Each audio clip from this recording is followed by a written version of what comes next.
yo no voy a renunciar. Colocado en un tránsito histórico, pagaré con mi vida la lealtad del pueblo. La culpa no era mía, ni dónde estaba, ni cómo decía. Y la culpa no era mía, ni dónde estaba, ni cómo decía. Nadie, los dueños de nada, los hijos de nadie, los ningunos, los ninguneados, que no son, aunque sí. Nuestra lucha es una lucha a muerte.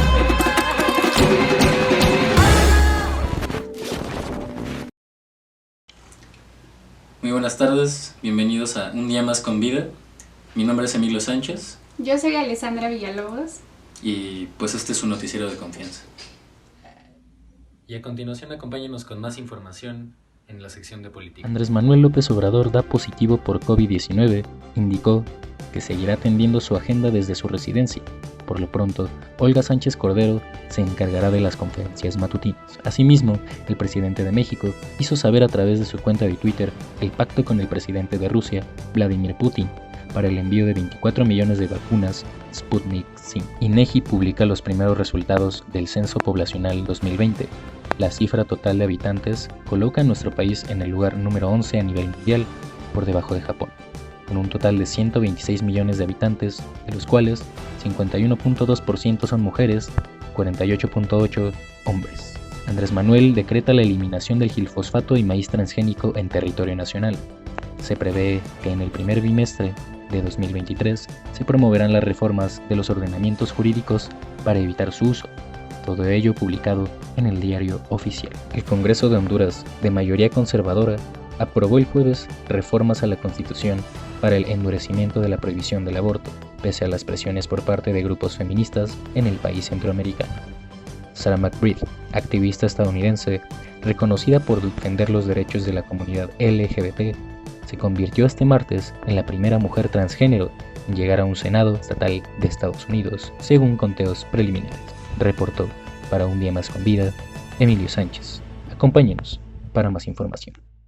Desde el comienzo del año 2020, en Wuhan, China, comenzaban a diagnosticarse distintos casos de neumonía, los cuales, posteriormente, ya iniciado el mes de enero, se diagnosticaron por un nuevo coronavirus. Mientras, en todo el mundo se llevaba la vida en la ya antigua normalidad. El 13 de enero se confirmó el primer caso de COVID-19 en Tailandia, el primero fuera de China. Después de distintas intervenciones de la Organización Mundial de la Salud en coordinación con China, concuerdan que si bien en ese momento la propagación era limitada, existía la posibilidad de una propagación mucho más amplia. El resto es historia. Febrero. El 28 de febrero se confirmaba el primer caso de COVID-19 en México. El subsecretario López-Gatell informaba en conferencia matutina de este caso y en la vespertina 2 casos más en el estado de Sinaloa. Marzo. Teníamos también en el curso del día 3 casos sospechosos que estaban en estudio. Alcanzamos por las horas del proceso de laboratorio a descartar 3 que fueron informados en el boletín de la noche y queda pendiente ahorita 1.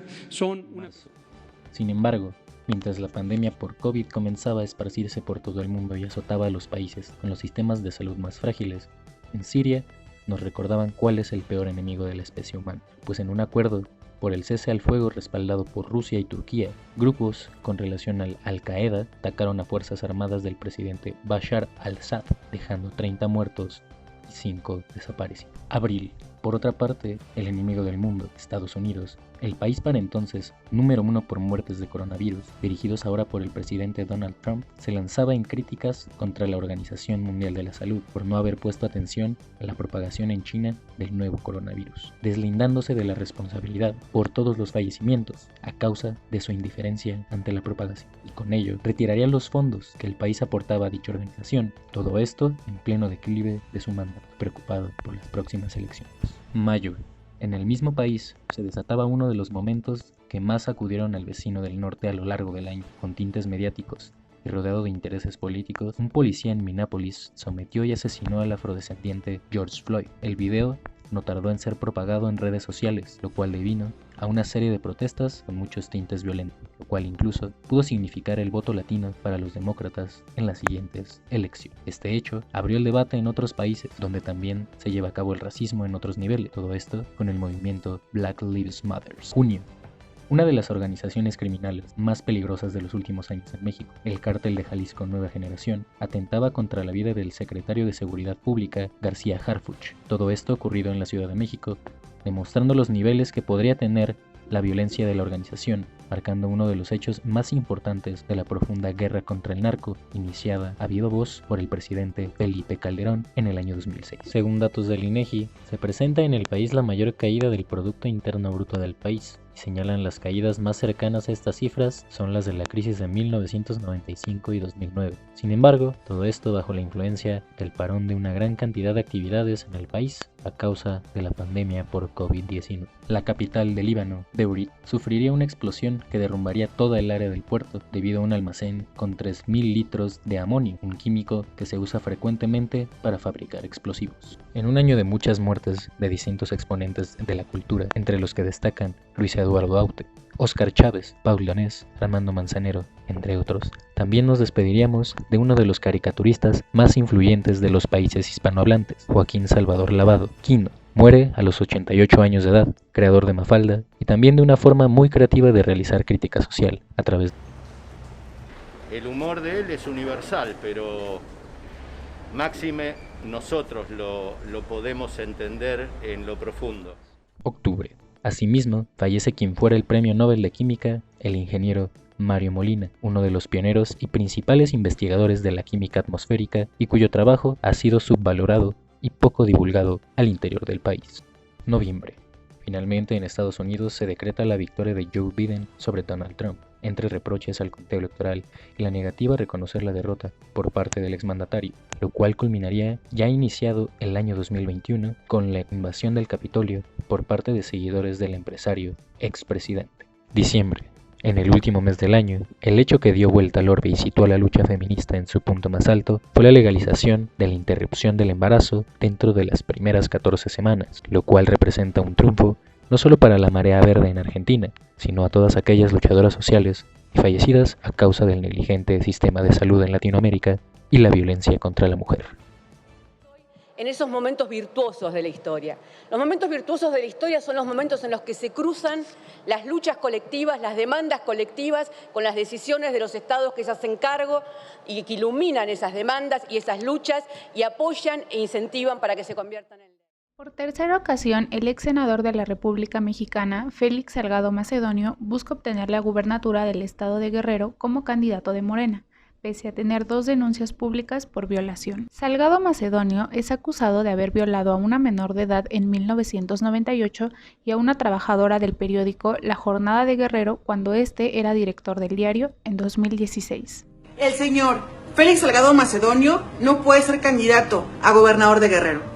Y como senador con licencia debe ser investigado, juzgado y sancionado. Diferentes colectivas feministas del país han manifestado su rechazo ante la postulación del ex senador como gobernador de Guerrero, haciendo uso del hashtag Ningún violador será gobernador en redes sociales. El pasado lunes 11 de enero, alrededor de 50 mujeres protestaron frente a la Fiscalía General de Guerrero para exigir que Félix Salgado Macedonio sea investigado y, de ser así, imputado por los 2 casos de violación que hay en su contra. Vestidas de negro, las manifestantes realizaron el performance Un violador en tu camino, lanzaron consignas y quemaron un toro de papel en alusión al político. ¡Forma tranquila! ¡Hermano inocente! ¡Sin ocuparte del violador! ¡Que por justicia! ¡Sin ¡Un violador no será gobernador! ¡El violador eres tú! Por su parte, Salgado Macedonio declaró que no retirará su candidatura y que no tiene problema con ser investigado, pues no debe nada. Al respecto, el presidente Andrés Manuel López Obrador dijo lo siguiente al preguntarle su opinión acerca del tema. Y también producto de la temporada, hay ahora una competencia en algunos estados porque vienen elecciones. Entonces todo esto genera polémicas, acusaciones. Por eso hablo que es producto de la temporada. Esas fueron las palabras del presidente respecto al tema.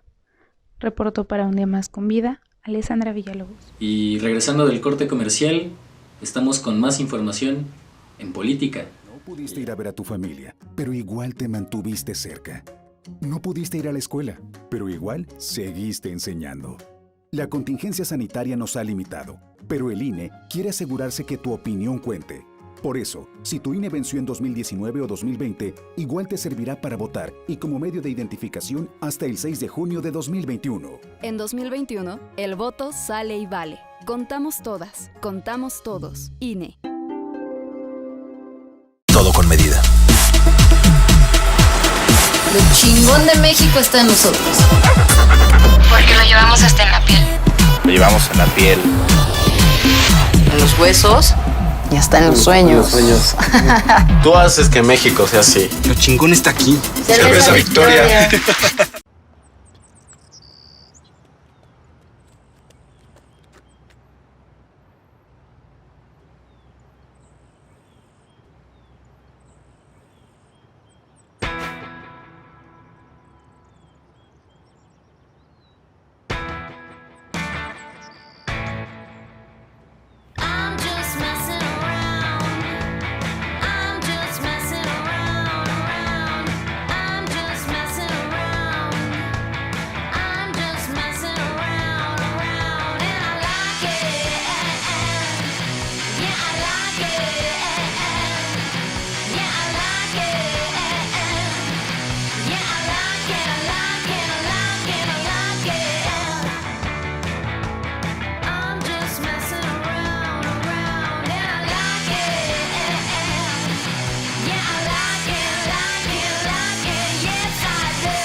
Cheetos has popcorn now? Hey, I'm gonna need you to... Never mind.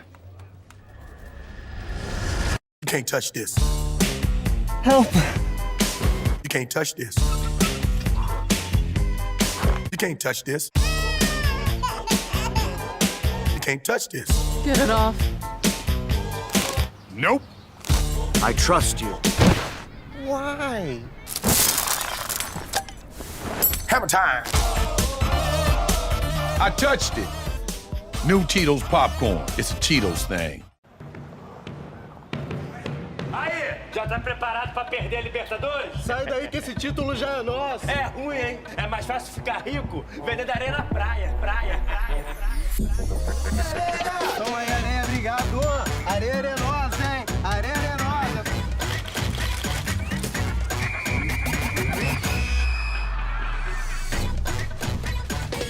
Betfair.net, patrocinador oficial da Conmebol Libertadores. Buenas tardes, nos encontramos en el Deportivo Iztapalapa, uno de los tantos que ha sido remodelado gracias a esta administración de Claudia Sheinbaum y que forma parte de uno de los proyectos del Secretario de Desarrollo. Con el proyecto Unidades de Transformación y Organización para la Inclusión y Armonía Social, Utopías, que pronto serán inauguradas, estos grandes complejos deportivos, culturales y sociales que la alcaldía ha estado restaurando pretenden incluir y reducir la desigualdad que enfrenta esta demarcación frente al resto de la ciudad, así como la construcción del trolebús elevado en eje 8 Calzada Ermita Iztapalapa, que recorrerá de Santa Marta a Constitución de 1917. Se prevé estará terminado en 3 meses más. Para Un Día Más con Vida, Emilio Sánchez. Comienza el año 2021, año de las elecciones federales y locales de México, las cuales muchos presagian podría ser una de las más grandes e importantes en la historia política del país, pues según datos del Instituto Nacional Electoral, este año están convocados casi 95 millones de votantes, 5 millones más que en las elecciones de 2018, donde hasta ahora se ha registrado la mayor participación de la historia, y además significaron el relevo de cabeza en el poder. Ante esto, el presidente Andrés Manuel López Obrador mencionó en conferencia matutina: me voy a convertir en guardián para que se respete la libertad de los ciudadanos a elegir libremente a sus autoridades. En dichas elecciones se votará a 500 diputados federales de las 65 legislaturas, 15 gobernaturas, 1.063 diputados de 30 congresos locales y 1.926 ayuntamientos en 30 estados. Además, se instalarán 164.550 casillas, casi 8.000 más que en la última elección federal. También se visitará a unos 12 millones de ciudadanos en sus domicilios, con el fin de reclutar a cerca de 1.500.000 funcionarios de casilla. Los estados con mayor peso en la renovación de congresos locales son Ciudad de México, Estado de México, Veracruz, Guerrero y Puebla. Para Un Día Más con Vida, reportó Jorge Emilio Sánchez. A continuación, nuestra sección de sociales. La violencia contra las mujeres no es ejercida únicamente en el seno familiar, en el ámbito laboral o en el escolar, en la vía pública o en las redes sociales. En el ámbito de la salud, las mujeres también son víctimas de violencia. En este caso hablaremos de la violencia obstétrica. La violencia obstétrica consiste en cualquier acción u omisión por parte del personal de salud que cause daño físico o psicológico a la mujer durante el embarazo, parto y posparto. Esta violencia puede expresarse en la falta de acceso a servicios de salud reproductiva, en tratos crueles, inhumanos o degradantes por parte del personal de salud o un abuso de medicalización. Es una violencia hacia las mujeres, es una manera de discriminarlas también y de discriminar y quitarle la importancia que tiene el parto. Lamentablemente, en nuestro país, las mujeres se enfrentan serios obstáculos para ejercer sus derechos reproductivos, que van desde la discriminación en el acceso y la negativa de los servicios de salud obstétrica hasta la atención deficiente en la prestación de los servicios de salud. No hay suficiente espacio, no hay suficientes doctores o doctoras, no hay suficientes enfermeras, no hay suficiente espacio per se en el área de ginecología y obstetricia.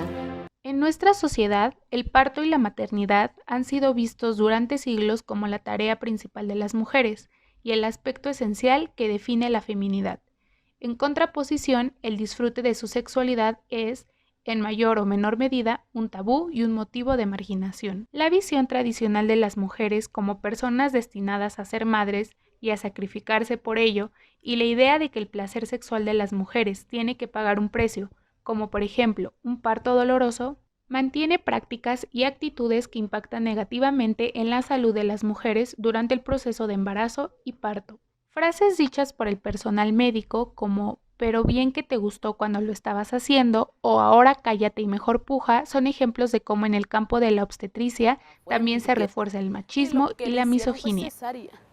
Y me dice ella, ay Dios, dice, yo con mi hijito, dice que tuve, dice que eran muchos los dolores, dice que tuve, dice, y ya no aguantaba los dolores, estoy gritando, y lo que hizo, no sé si la doctora o el doctor, parece, no recuerdo bien quién fue, pero dice que cuando sintió sus cachetadas, lo que hizo el doctor lo cacheteó.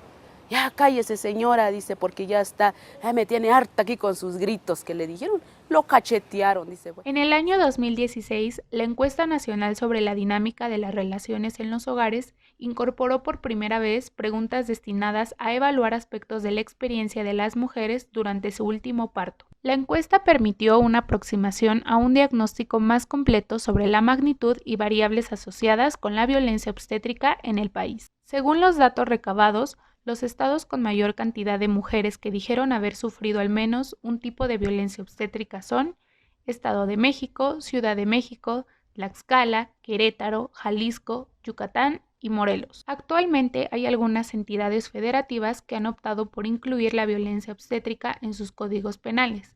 Este es el caso de Chiapas, Estado de México, Guerrero, Quintana Roo, Veracruz y Aguascalientes. Entonces hace falta mucha visión política para que se puedan intervenir, digamos, ciertas áreas de los hospitales en donde la violencia obstétrica es sistemática y en donde las mujeres están desinformadas sobre cuáles son sus derechos a un trato digno. Organizaciones como GIRE se han dedicado a hacer visible este tipo de violación a los derechos de las mujeres y acompañar a las víctimas. También brindan asistencia en la elección de métodos anticonceptivos, en la interrupción legal del embarazo, la reproducción asistida, entre otros temas. Si quieres más información, visita gire.org.mx. Reportó para Un Día Más con Vida, Alessandra Villalobos. Desde hace tiempo, El Terrero, localidad perteneciente al municipio de Buenavista, en el estado de Michoacán, ha estado dominado por los grupos delictivos Los Viagras y la Nueva Familia Michoacana. La unión de ambos grupos para combatir a su enemigo, el Cártel Jalisco Nueva Generación, ha desatado una ola de violencia en dicha localidad. Cansados de perder a familiares y amigos, los pobladores del Terrero han formado grupos de autodefensa ante la nula respuesta de las autoridades para acabar con la violencia que la delincuencia organizada genera. En paz, con nuestra familia, no queremos problemas con nadie. Somos gente que trabajamos en el campo y no queremos que nos saquen de nuestros pueblos, de nuestros ranchos. Entre los grupos de autodefensa creados, destaca uno por estar conformado y liderado por puras mujeres, algunas embarazadas y otras con hijos en brazos. Son más de 40 mujeres las que conforman este grupo, han montado barricadas en caminos de terracería, portan armas y manejan una camioneta pick-up con blindaje artesanal de acero. Un mes fueron y se despojaron de todas mis cosas, incluso me aventaron, mataron a mi hijo, le dieron 8 balazos y no es justo que por esa gente mi hijo pague. Según las declaraciones de estas mujeres, cada vez hay menos hombres en la tierra caliente de Michoacán, por lo que ahora ellas son las que tienen que salir a enfrentar al crimen organizado. Por su parte, el gobernador de Michoacán, Silvano Aureoles, declaró que estos grupos armados que se hacen llamar de autodefensa son criminales y aprovechan ese nombramiento como un pasaporte de impunidad. Reportó para Un Día Más con Vida, Alessandra Villalobos. Desde el pasado 27 de noviembre de 2020, integrantes de diferentes colectivas feministas de Quintana Roo tomaron de manera pacífica el Congreso de la entidad. Esto luego de haber establecido un plantón en la Plaza Cívica del Congreso al culminar la marcha por la erradicación de la violencia de género el 25 de noviembre y no obtener respuesta a sus demandas, entre las que destacan la discusión para la despenalización del aborto en el Estado, el análisis y dictamen de la Ley Ingrid, Ley de Acoso Callejero, entre otras.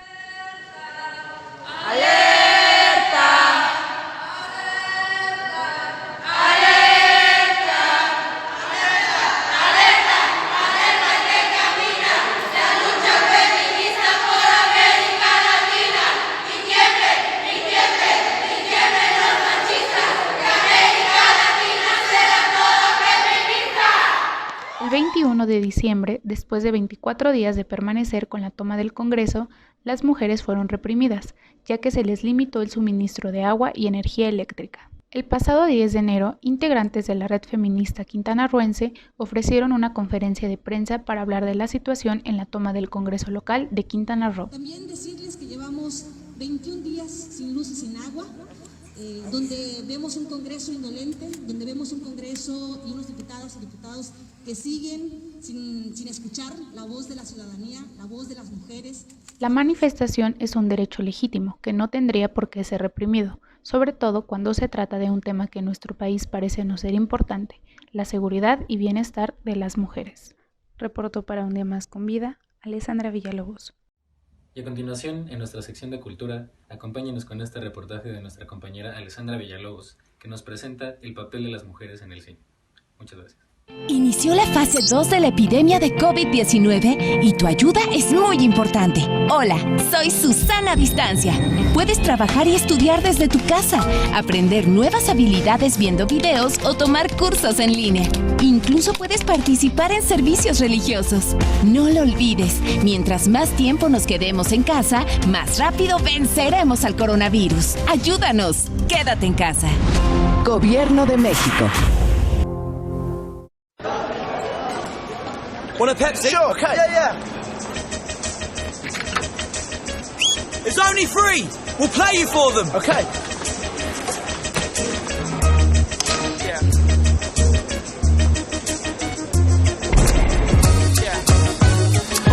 Check it out, y'all.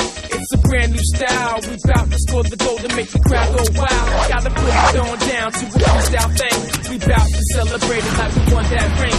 Now anything can happen on the field. In fact, we gon' break it on down in this freestyle rap.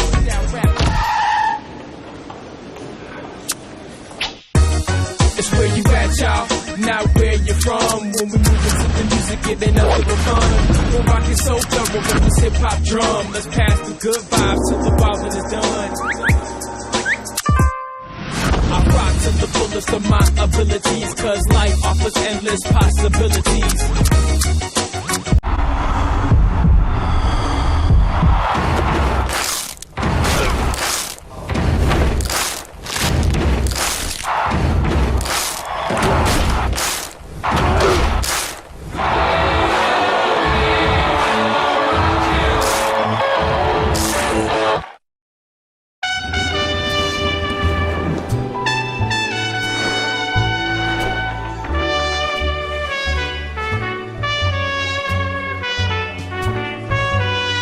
Creada con pura malta, convertida en una obra maestra. El sabor de Stella Artois. And there's your beautiful baby. Any day now. Really? You're eating Doritos? He's eating Doritos on my ultrasound. Do you see what I have to do? I know.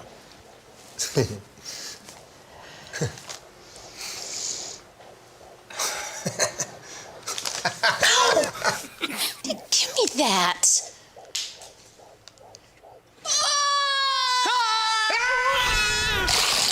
Todo con medida. Lo chingón de México está en nosotros. Porque lo llevamos hasta en la piel. Lo llevamos en la piel.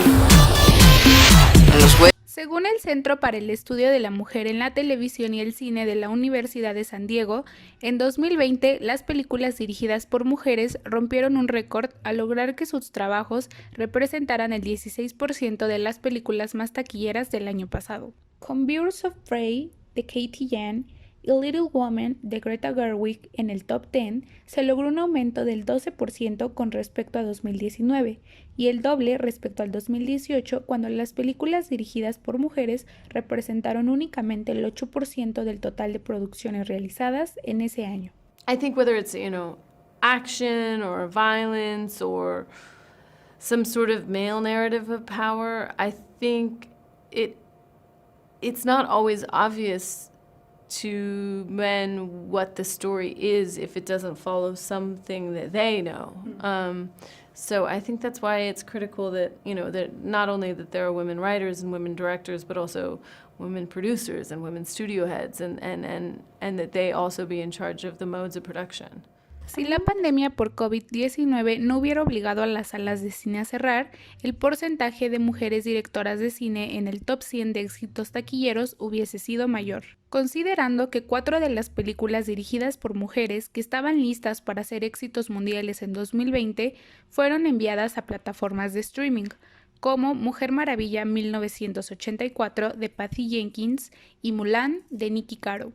En México, de acuerdo con el Anuario Estadístico del Cine Mexicano 2019, 20% de los trabajos realizados con fondos públicos fueron dirigidos por mujeres. En 2020, la cinta ganadora del Ojo al largometraje mexicano fue Sin señas particulares de la cineasta Fernanda Valadez. Creo que Astrid Rondero y yo, Astrid es la co-guionista y productora, y siento que esta película en realidad es una película de ambas.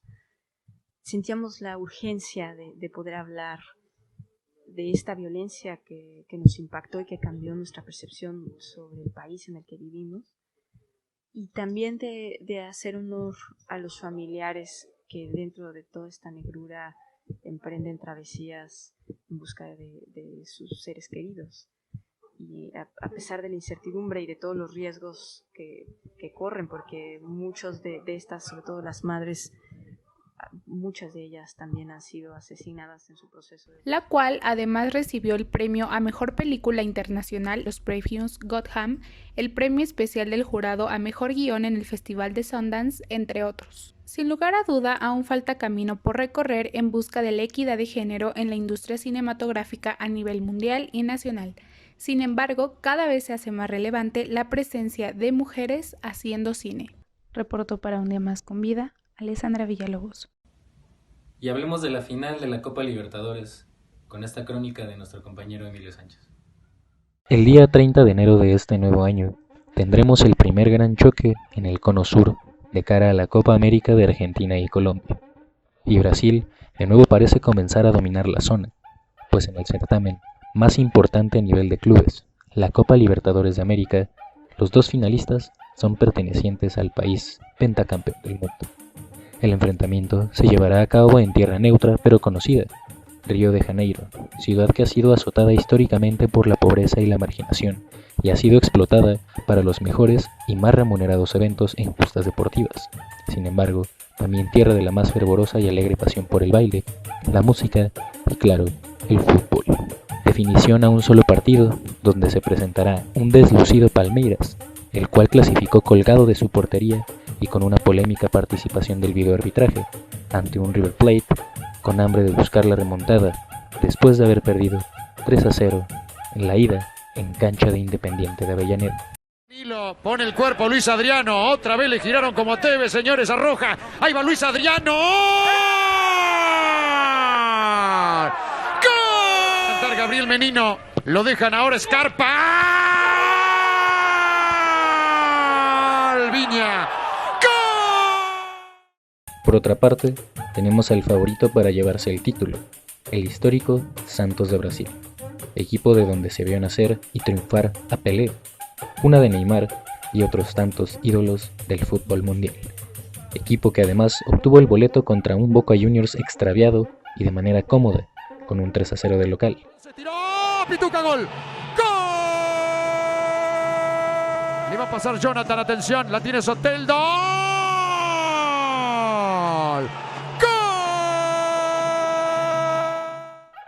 Con todos estos ingredientes, el platillo parece ser más que imperdible para los amantes y no tan amantes del deporte más importante del mundo. Reportó para Un Día Más con Vida, Jorge Emilio Sánchez.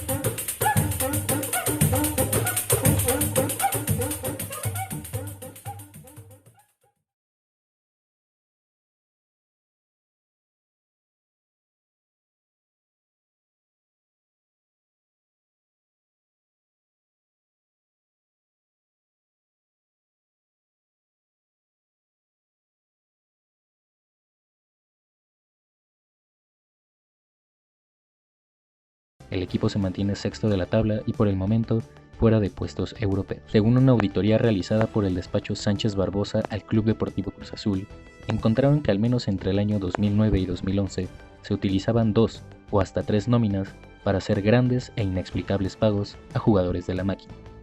Saúl El Canelo Álvarez peleará en Miami, Florida el próximo 27 de febrero contra el pugilista Avil Gildring por el campeonato supermediano del Consejo Mundial de Boxeo. Tras los aumentos de contagios por COVID-19 en Tokio, Japón, la realización de los Juegos Olímpicos sigue siendo una incógnita. No obstante, Yoshihide Suga, primer ministro de Japón, firmó su compromiso de realizar los Juegos según lo programado. La serie de la Liga Mexicana del Pacífico, de donde saldrá el representativo mexicano para la próxima Serie del Caribe, se mantiene empatada a un juego tras el triunfo de los tomateros. La disputa por el título se reanudará el lunes 25. Continúen con nosotros para más información, reportó Emilio Sánchez para Un Día Más con Vi.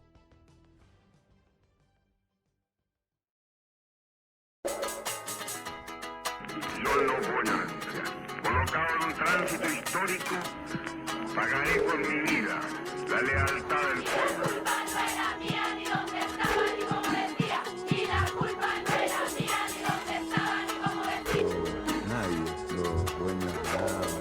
Hijos de nadie, los ninguno, los ninguneados, que no son, aunque sí. Nuestra lucha es una lucha a muerte.